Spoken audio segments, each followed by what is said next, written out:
The manufacturing sector has been in negative territory for 4 consecutive months. The sector continues to take strain as the electricity crisis drags on, erasing production line capacity. The biggest losers were food manufacturers, as higher interest rates, accompanied by rising cost of living, continue to wipe out consumers' disposable income. 8 of the 10 manufacturing divisions recorded a decline in activity, led by decreases in food and beverages and metals and machinery. The 2 manufacturing divisions that recorded a rise in production were communication and professional equipment, increasing output by 4.4% year-on-year, and the automotive division recording a 1% year-on-year rise in activity. The sector has been operating in a challenging environment. Economists say the latest decline comes as no surprise. Right now, there is very little of a silver lining that one can see, certainly for the next year or so. As long as we have severe load shedding and there doesn't seem to be a resolution to this problem any time in the near term. In fact, there is the threat of far worse load shedding during the winter months when the demand for electricity increases by almost 20%. Under those circumstances, it's difficult to see the manufacturing sector actually recording positive growth.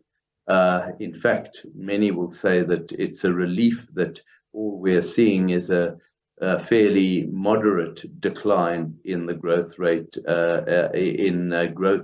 and a moderate to negative growth rate on a year-on-year basis, rather than a far more serious plunge. The collapse in the country's manufacturing performance comes as South Africa prepares to host its investment conference aimed to attract new investments in various sectors of the economy. But Jamin believes this is going to be difficult.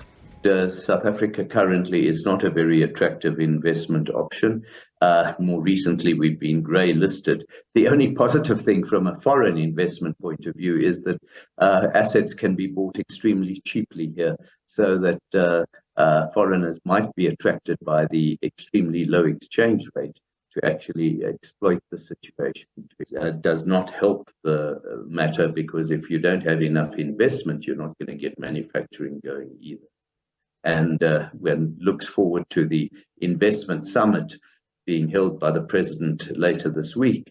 But, big numbers are being bandied about, but we see very little concrete evidence of the benefits of that in the manufacturing figures that we see right now.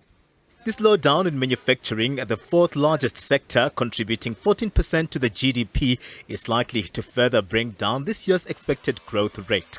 Since the beginning of the year, local economic growth projections have been downwardly revised several times.